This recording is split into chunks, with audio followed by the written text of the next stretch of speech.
Thanks, Wes. And two additional stories are to be added to the crime blotter this evening. On May 12th of 2010 at approximately 11 a.m., Cuthbertson Thomas of Dominica, 20 years of age, was extradited from Tortola BVI's to St. Thomas, based on possibly breaking records of 13 violent charges. Most notably of these charges was the first-degree assault that took place on May 6, 2009 in the area of Oliver Benjamin School, where a minor was shot while in a school bus after finishing school for that day. Also on May 12th, Superior Court of the Virgin Islands, St. Thomas, St. John District Deputy Marshal Samuel Thomas, 38 years of age, was arrested on charges of third-degree assault based on an arrest warrant issued by Magistrate Judge Alan Smith. The assault took place on January 9th of 2010 in the area of Subbase St. Thomas. The bail was set at $1,000 in this matter. The annual Teen Summit is coming up this weekend. News Channel 8's Wes Small has more. Thank you very much, Jerome. Here with Mr. Alexis George from the St. Croix Unity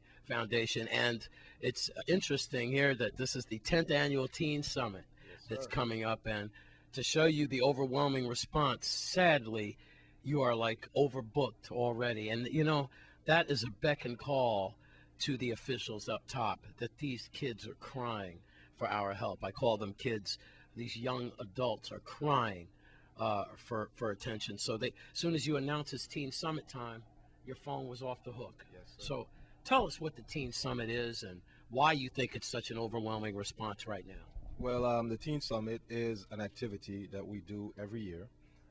It focuses around educating minors in the community about the dangers of alcohol, other substances, and also educate them on issues so that they can make good decisions so that they can enhance their lives. You know, the primary thing about Teen Summit is that we look at, you know, the factor where it's fun for the kids. It's a time where the kids have that space where they can totally be safe and totally unplug and bond.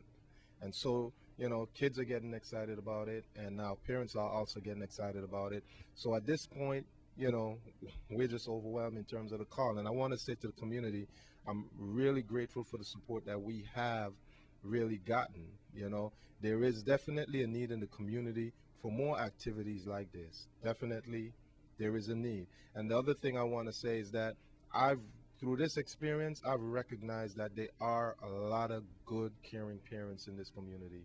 Despite whatever income level, whatever issues we may have in the community, there's still a lot of good people in this community that are willing to support and willing to get out there and willing to do what is necessary to assist with the kids. All right. Now, where is the Teen Summit held?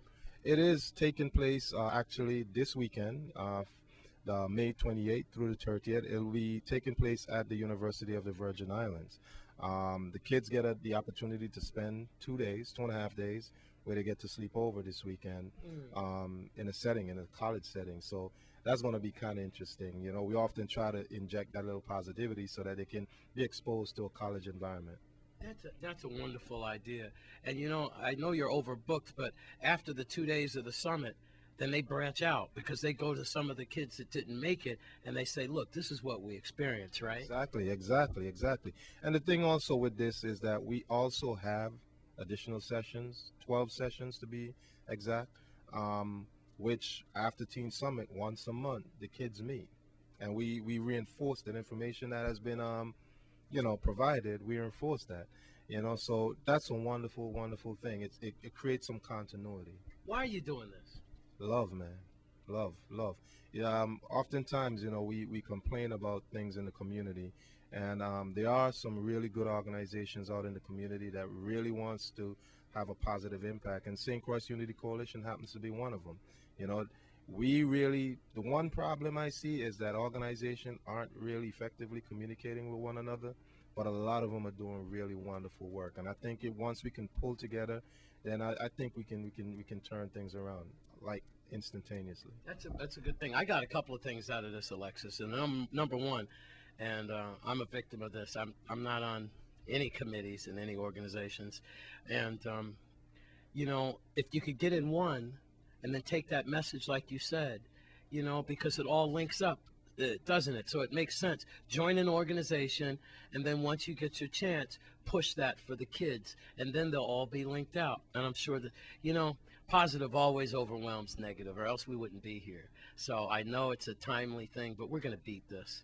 And I just want to say, like, look, for the last few days, we've been crime-free, at least major. I hate to say that because I end up knocking on wood with my goat mouth, but, you know, I am happy that we've been a little light on crime. And, you know, that's evident when you see me open up with teen summits and other things like the weather. That means we're low on crime, and it's a good thing. So with that, all right, Alexis, good for you. Teen Summit at UVI this weekend. For you kids, for you young adults that didn't make it, don't worry about it. There are going to be more organizations there for you. This man is planning all the time. More opportunities. And if you'd like to get in quickly, if you'd like to join your organization, and how give me a number where we could contact. 719-9900 extension 314. And one more thing, Mr. Smalls, is that what I want to say is for far too long we've been complacent.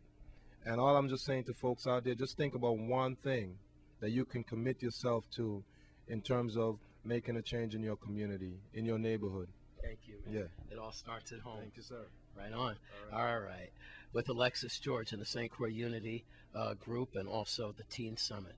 Congratulations. I'm Wes Small for News Channel 8. Thanks, Wes. Well, the V.I Energy office has moved to another location. Let's take a look. My name is Lori Thomas Jacob. I'm here to inform you today that the Virgin Islands Energy Office relocated its operations to number 41 Mars Hill, formerly the Maurice's Auto Clinic. Of course, and we apologize, there are no signage at this time. However, there is a sign on the fence, as you can see, that says Office of the Governor, V.I Energy Office. This street is located on Centerline Road, coming from the police department and heading towards the Frederiksted Post Office. When you see this sign, Office of the Governor, V.I Energy Office, you make a turn into that entranceway. You will see the building all the way to the back of the property with the green awning on the top.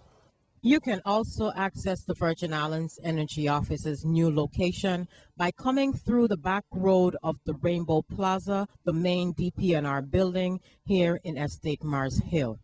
Come down the road and our office is on your left-hand side. We are also handicap accessible at the rear of the building. There is also a handicap access at the front of the building. You may contact the Virgin Islands Energy Office by calling 713-8436 VIEO or by accessing us on the website www.vinenergy.org. The Virgin Islands Energy Office is here helping you to save energy dollars. Stay with us on Channel 8. Your Caribbean Report is up next.